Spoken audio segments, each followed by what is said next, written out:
we're going to show you how to find your laptop model number. Laptop models are commonly found on the back of the laptop. In this case, we have a Dell Inspiron 13-7352. Type your brand and model number, Dell 13-7352, into the search box. Wait a moment for the results to appear. The model number can also be found on the LCD bezel or touchpad. If you can't find your model number on the laptop casing, you can find it in the Windows settings. In the Windows search bar, type System Information. Click Open to open the System Information app. Next to System Model, you can see the laptop is an Inspiron 7352. Go to the search box, type Inspiron 7352, and wait for the results to appear.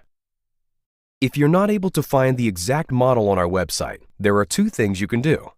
Last, if you can't find your laptop model number, send us a message. We usually respond to emails within 5 minutes. Send us photos of your keyboard, and we'll respond with a link to your exact replacement key for your laptop. If we don't have your model in stock, we'll special order your keyboard and add it to our website.